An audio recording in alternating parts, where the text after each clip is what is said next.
Welcome back to Dark Horror Stories. In today's episode, I'm sharing 5 deeply unsettling accounts from people who found themselves stranded, lost, or simply passing through the wrong stretch of empty road and discovered that deserted highways aren't always as abandoned as they look. These are stories from the long, dark spaces between towns, where the next exit is 40 miles away and your headlights only reach so far. Get comfortable, turn the lights down if you're feeling brave, and let me know where you're watching from in the comments. Let's get into it. Story 1. There's a stretch of highway out in the high desert of eastern Nevada, Route 93, if you know it, that runs for something like 60 miles without a single gas station, without a rest stop, without even a decent shoulder to pull over on. I know that road better than I'd like to. I drove it every other weekend for almost 3 years when I was working a contract job outside of Ely, staying with my aunt in Las Vegas on my off weeks. It's the kind of drive that gets into your bones. You start to know which mile markers lean to the left, which culverts collect tumbleweeds, where the road dips just slightly enough to make your stomach float for a second. I had a thermos of bad gas station coffee that always tasted like the plastic lid had been melting into it.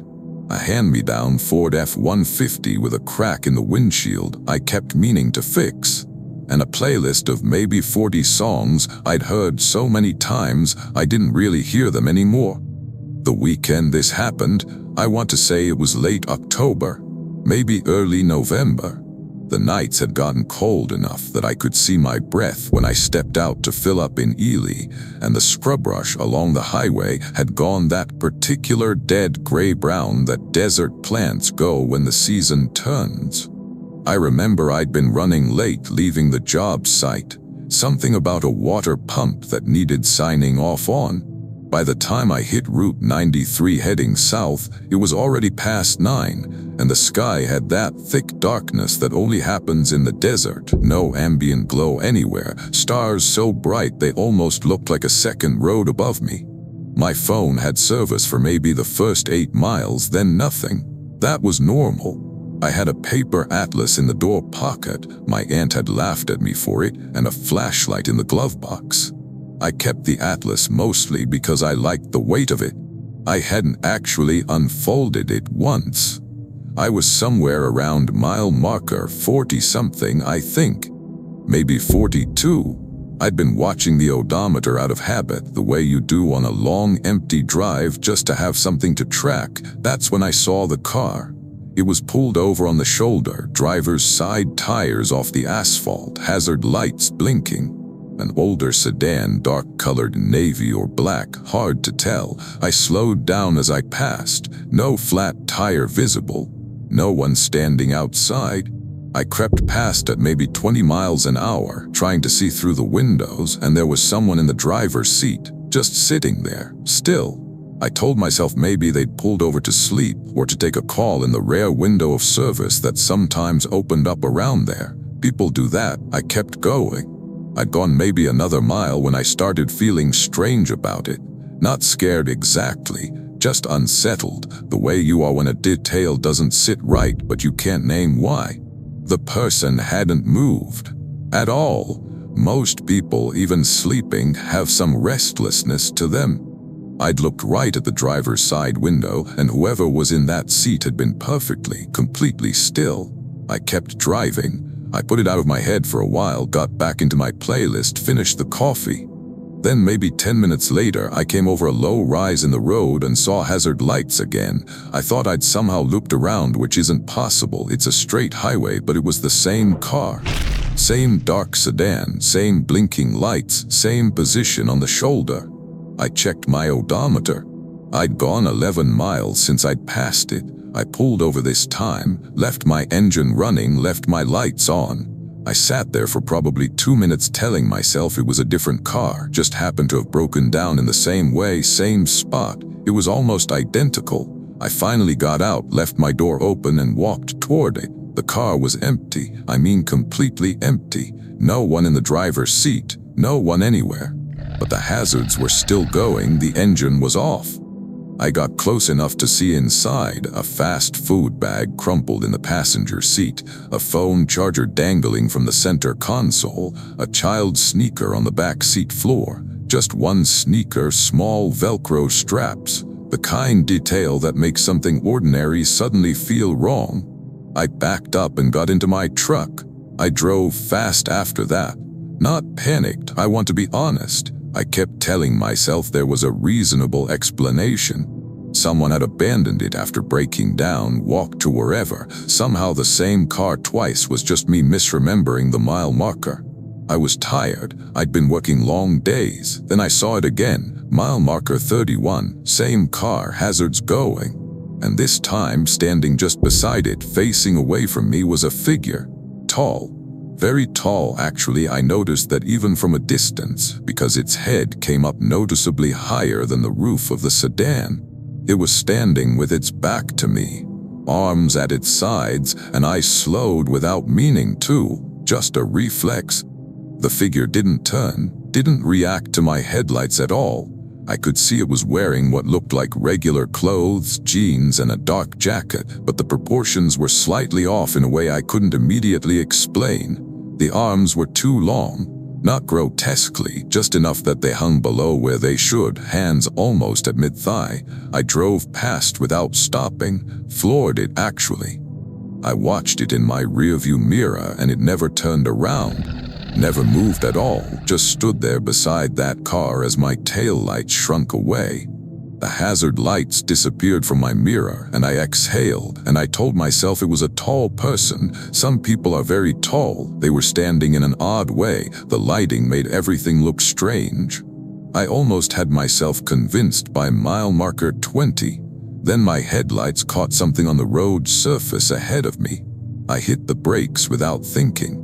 It was a line of dark smears across both lanes, evenly spaced, maybe 8 or 9 of them. They were about a foot long each, slightly curved, the way you'd make a mark if you dragged the pads of very long fingers across wet asphalt. Each one identical, each one pointing toward the center of the road. I sat there with my foot on the brake, engine idling, stared at them for probably 30 seconds. Then I drove over them and didn't stop again until I hit the first gas station outside of Alamo, where I sat under the fluorescent lights and bought a coffee I didn't drink for an hour. When I got home, I found that the crack in my windshield had changed. I'm certain of this. I'd been looking at that crack for months, knew its shape the way you know a scar on your own hand. It had always run diagonally from the lower passenger corner up toward the center. That night, there was a second crack running parallel to the original, about an inch to the left of it, equal length, same angle. Like something had pressed against the glass from the outside while I drove. I transferred to the company's Phoenix site 2 months later. I have not driven Route 93 since. Story 2. My sister Petra and I did a road trip the summer after she graduated.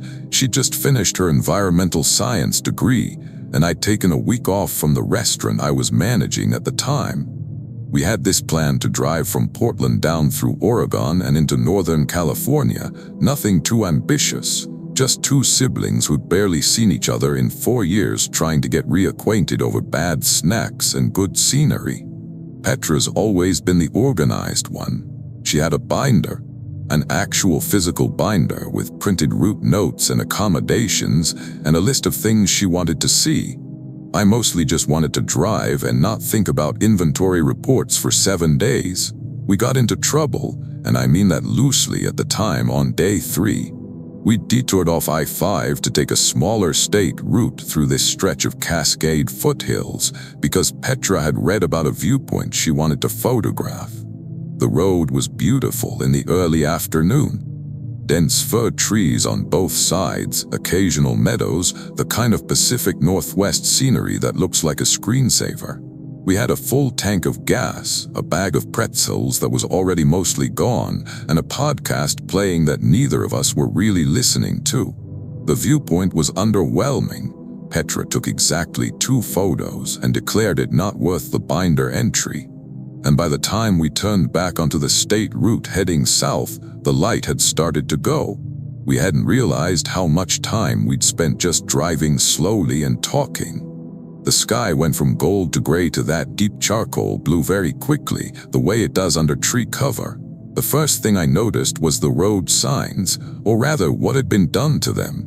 We passed a speed limit sign that someone had wrapped with what I can only describe as a necklace, a long string of something looped around the post several times and hanging down in loops.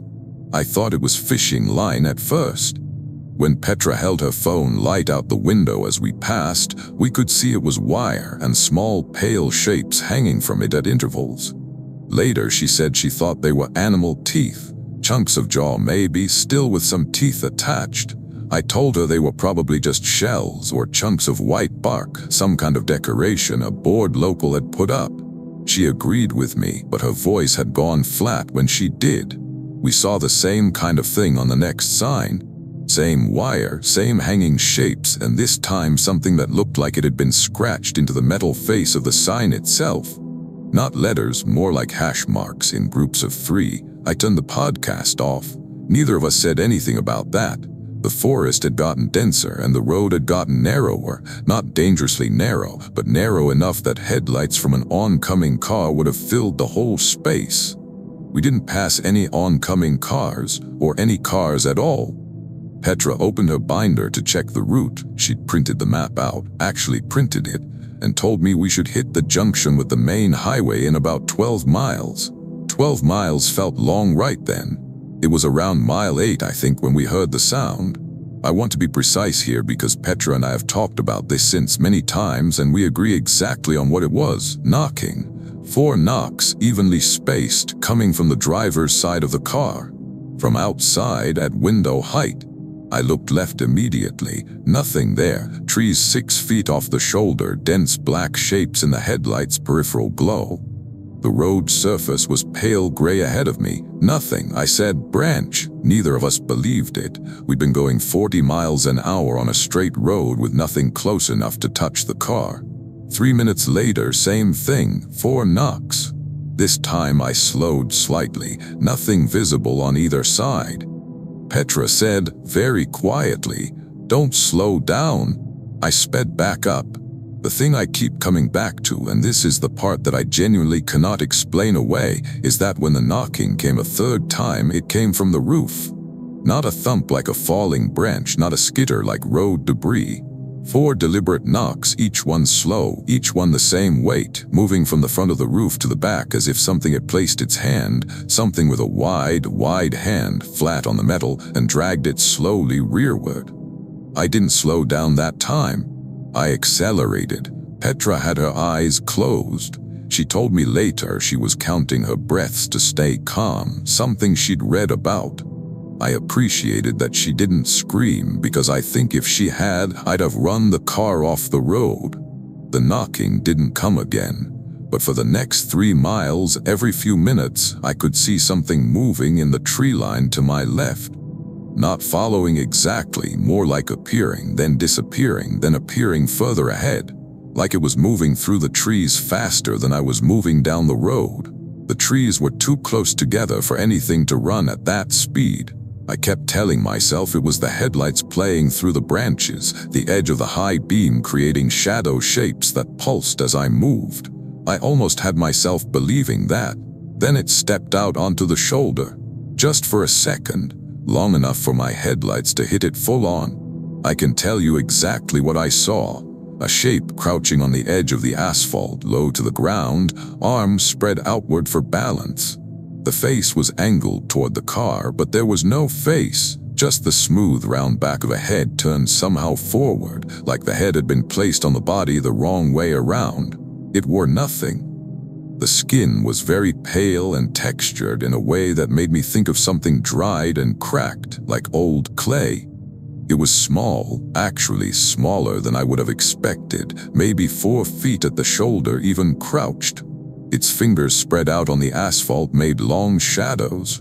Then I was past it and it was behind me and I did not look in the mirror. We made the junction in 4 minutes.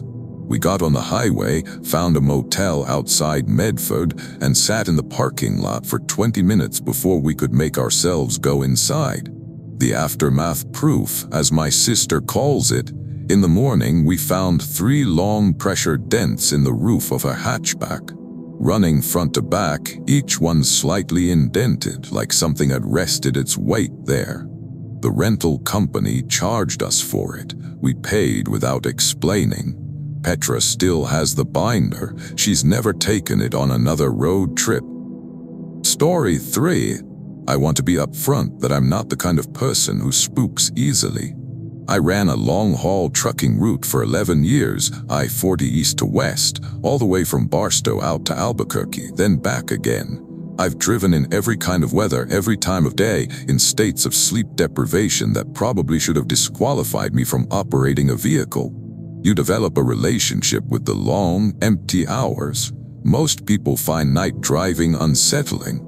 I always found it clarifying. Just you and the road and the white noise of the engine. It suited me. I drove that particular stretch of I-40 through the Mojave more times than I can count. I knew the landmarks like old acquaintances, the rock formations east of Ludlow, the way the highway straightens out for almost 30 miles near Amboy, the old road that runs parallel to the interstate for a while before disappearing into the desert. I knew which exits led to actual towns and which ones just ended in a dirt road and a cattle gate. I knew where I could get decent food and where I was going to get a styrofoam cup of coffee that tasted like it had been brewed in 1987. This was in the summer, July, I'm fairly sure, maybe early August. Hot even at night, the kind of heat that the desert holds in the ground and radiates back up after dark. I'd loaded up in Barstow, making a run east. Good load, fair pay, straightforward job. I had a new CB radio I'd been meaning to test. The old one had started crackling something awful, and a sub from a sandwich place in Barstow that I was saving for around the 2-hour mark. The first odd thing happened near Amboy, which is basically a ghost town if you know it. Old Route 66 runs through there. There's a crater nearby. The whole area has a stillness to it even in daylight that some people find picturesque and that I had always found slightly oppressive without being able to say why. I was doing about 68, road was clear in both directions and my CB cut out, not crackled, just cut out, total silence. I reached over and turned the squelch knob. Nothing. Flipped it off and on. Nothing. I checked the power connection out of habit. Everything looked fine. I left it alone and figured I'd deal with it at the next stop. What I noticed next was that the CB wasn't just silent, it was showing power, showing a signal bar, showing everything correct, but producing no sound at all, not even white noise. That had never happened to me with any radio in 11 years. I told myself it was a hardware issue. The unit was new, maybe something in the installation had been done wrong. I put it out of my head. The sub was pretty good as it turned out. Around the 90-minute mark, just past a cluster of rocks that I'd always used as a mental checkpoint, I noticed a figure on the side of the highway, walking the shoulder westbound, same direction as me. I slowed slightly, you do instinctively when you see someone on foot on an interstate in the middle of the night in the desert. It was conservatively 90 degrees. Nobody walked out here. I pulled alongside them slowly and looked down from the cab. It was a man, I thought, wearing a tan jacket and dark pants, walking at a normal pace, head slightly down. I rolled my window down and called out to ask if he needed help. He didn't respond, didn't look up. I pulled slightly ahead to see his face. He didn't have one, and I don't mean that dramatically. I mean when I got level with his face, he turned his head toward me slowly, just like you would if someone called out to you, and his face was entirely, smoothly blank. Not obscured by shadow, not wearing anything. Just flat skin stretched across the front of his head, no features at all, like a face had been turned inward. He looked at me with that blank space the way a person looks at you with eyes. I floored it. I know how that sounds. I have thought about it probably 10,000 times since. I've tried every explanation. Mask, but the neck moved like skin. Shadow trick, but I was level with him, direct window in my own cab lights. facial deformity. The skin had no contour at all, no ridge for a nose, no indentation for a mouth, nothing. I know what I saw. What I didn't do was look in my mirrors for a long time. When I finally did, maybe 3 miles later, the road behind me was empty, no figure visible anywhere. The shoulder runs straight for miles out there. There was nowhere to go. My CB came back on 4 minutes after that. Just suddenly had full sound, full channel, like nothing had happened. I called into a channel I knew had some activity and just talked to another driver about fuel prices for 20 minutes. I needed the sound of a human voice. The afterward, when I pulled into the truck stop outside Kingman to do my required rest break, I walked around the rig out of habit, doing a standard check. On the passenger side, low on the trailer, there was a handprint in the road dust. One handprint, palm flat, fingers spread. Average-sized hand. It was at shoulder height on the trailer, 8 feet off the ground, pressing against the trailer from the outside as though something had leaned on it while the truck moved. I took a photo. I've shown it to a few people. Most of them say it's just a smear. My friend Marcus, who's a religious man, looked at it once and handed my phone back and asked me not to show him again. I retired from long haul 18 months after that. I drive local now, short routes, never night runs. Some people say I'm wasting my experience. Maybe. But I sleep better than I have in years. Story 4. The summer I turned 22, my roommate Guillaume and I decided to drive from Austin to New Orleans for a long weekend. Neither of us had been to New Orleans, and Guillaume had just gotten out of a long relationship and needed, his word, an adventure. We had a playlist that was mostly Guillaume's picks, a cooler with drinks that melted faster than either of us expected, and the kind of undefined optimism that 22-year-olds drive long distances on instead of good planning. We took a state highway through East Texas rather than the interstate, because Guillaume had heard the scenery was better and because we weren't in a hurry. I don't remember exactly which road, something like 190 or nearby, a 2-lane highway through the piney woods. Pine country, if you've never been through it. Big trees, red clay soil, small towns spaced far enough apart that you can go 20 minutes without seeing a building. We'd driven through a few of those small towns in the afternoon, stopped at a barbecue place somewhere. I recall the sauce was vinegary and the brisket was spectacular. And by the time the trees started throwing long shadows, we were past the last town of any real size. Guillaume was asleep in the passenger seat. He falls asleep in moving vehicles the way some people fall asleep in rocking chairs, immediate and total. His head was against the window, and he'd pulled his hoodie up and used the sleeve as a pillow, and I had the music low enough that I could hear the tree frogs through the partially open window. I didn't mind driving alone while he slept. I liked the thinking time. The road made a long, gentle curve through a section where the trees pressed very close on both sides, branches arching overhead, and I had this sensation, not quite eerie, just notable, of driving through a tunnel made of living things. My headlights made the road look bright white and the surrounding trees look absolute black. The contrast was stark. I remember thinking I should get a photo at some point in daylight, that it would look incredible in good light. Then I saw the girl. She was standing on the shoulder, facing the road, maybe 15 feet ahead of me.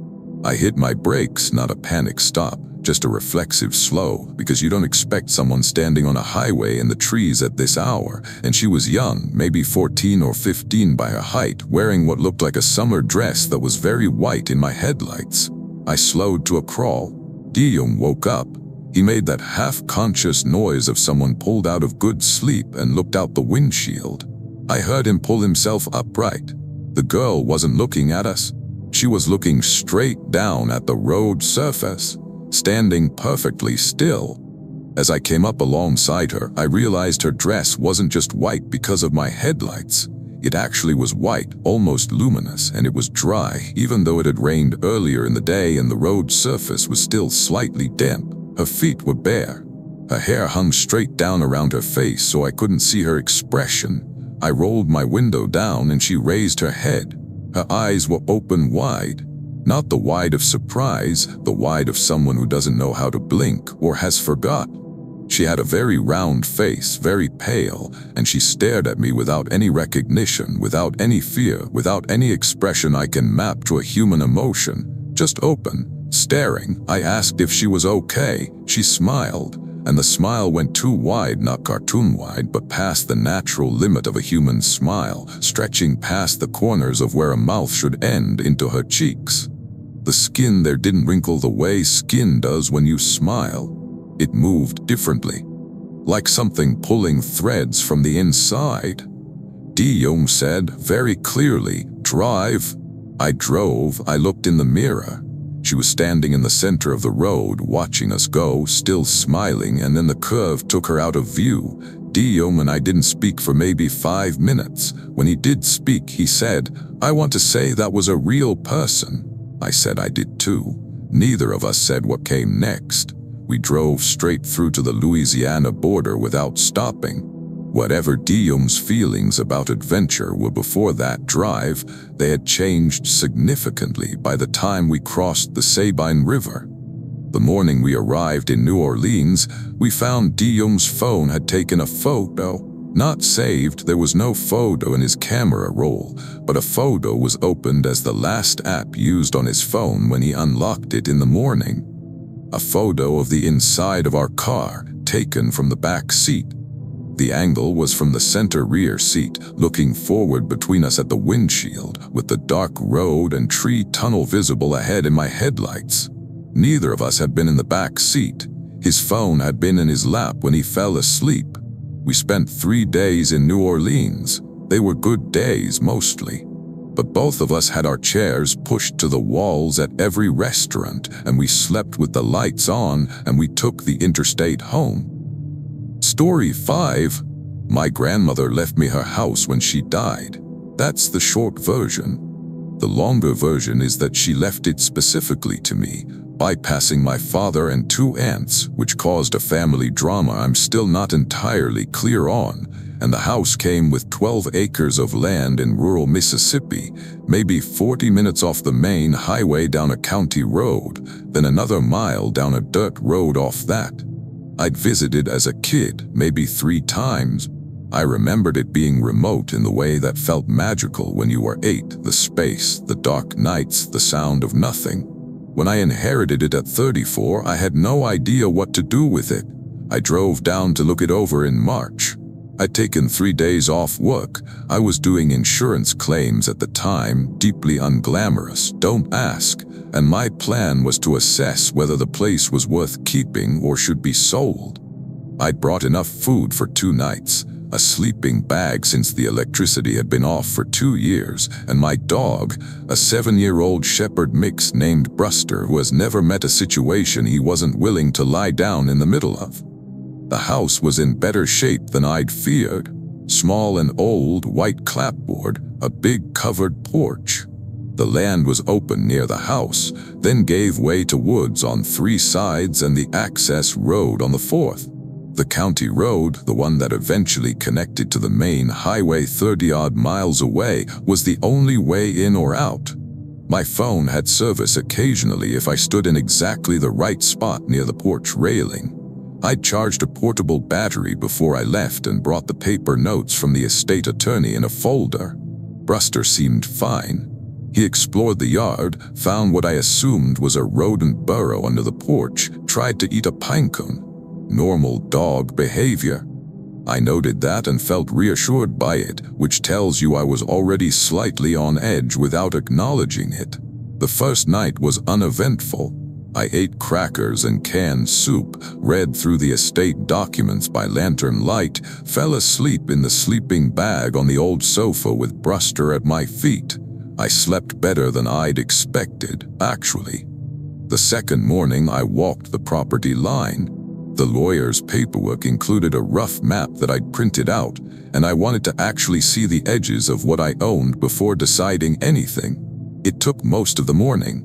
The back section of the land butted up against another property, an older farm that I understood to be unoccupied, and there was an old wire fence marking the boundary, mostly fallen down, posts rotted, wire rusted to that dark reddish-orange color that old wire gets. There was something at the fence, about halfway along the back boundary. Something had been placed on one of the few standing fence posts. I came up to it slowly, thinking it was trash or a surveyor's marker. It was a wooden disc, maybe 6 inches across, like someone had taken a cross-section slice from a thin log.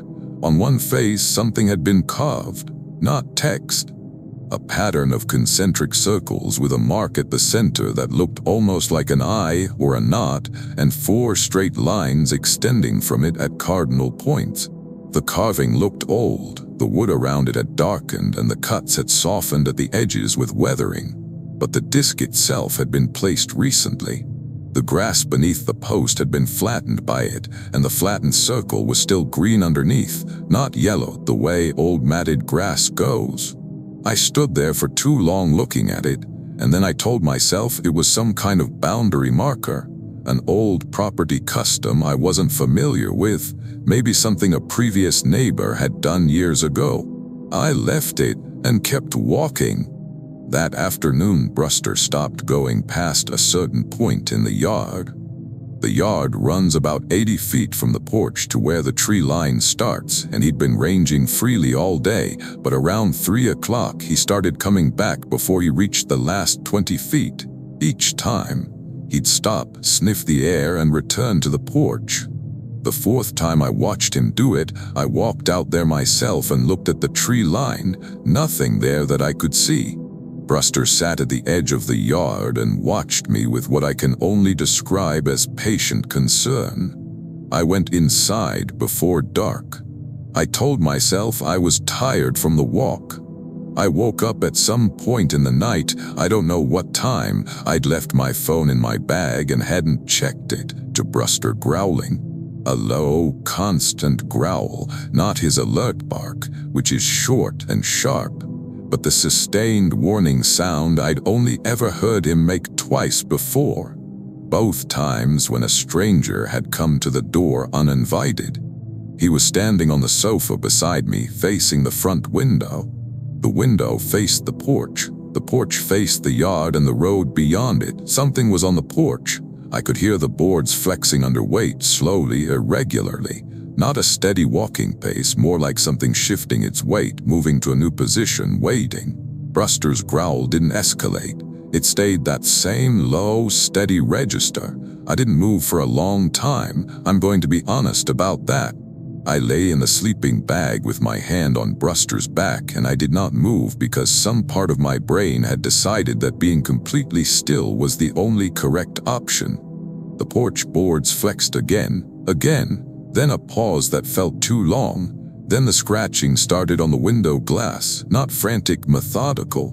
1 stroke downward, pause, 1 stroke downward, pause, like someone slowly drawing a line on the glass with 1 fingernail. Bruster went silent. I have never heard him go silent during a threat before. He just stopped, and that scared me more than anything. I turned my head very slowly toward the window. A face was pressed against the glass from outside. Not looking in the way a person presses their face to a window to see inside, pressed flat against it, cheek and nose flattened against the pane, eyes open, looking directly at the ceiling as though it was unaware of me or the room or anything inside. The eyes were pale. The skin was the color of old wax paper in the lantern light. The lips were slightly parted, and I could see the teeth were very small and very even, like a child's first teeth in an adult mouth. Its hand was flat against the glass beside its face, fingers spread, and it was the finger of that hand that had been making the scratching sound, dragging across the glass slowly, over and over. I screamed. I don't mind admitting that. Bruster scrambled off the sofa. I grabbed the lantern and threw myself toward the back of the house, away from the window, into what had been my grandmother's bedroom, and I slammed the door and pushed the heavy old dresser in front of it, and I sat there with Bruster against me until I could see gray light under the door and hear birds. When I came out in the morning, the porch was empty. The yard was quiet. On the glass where the hand had been pressed, I could see the distinct outline of a palm and 5 fingers in the condensation left on the outside of the pane. The outline of the face was there too, a faint trace. I took a photograph of it. I still have it. I sold the house 18 months later at a price below what the attorney told me I could have gotten. The buyers were a young couple who wanted the land for a small farm. I didn't tell them anything. I've thought about whether that makes me a bad person. I've thought about it a lot. What I haven't been able to figure out, not then, not since, is what my grandmother knew about that property, why she left it to me specifically, what she thought I would do with it, or what she thought I'd find. She never said anything to me, not in all those childhood visits, not in the few times I saw her toward the end, but she knew that land. She'd lived there for 50 years. Sometimes I think she was trying to warn me about something. Sometimes I think she was trying to pass something on. I try not to think about it at all, mostly.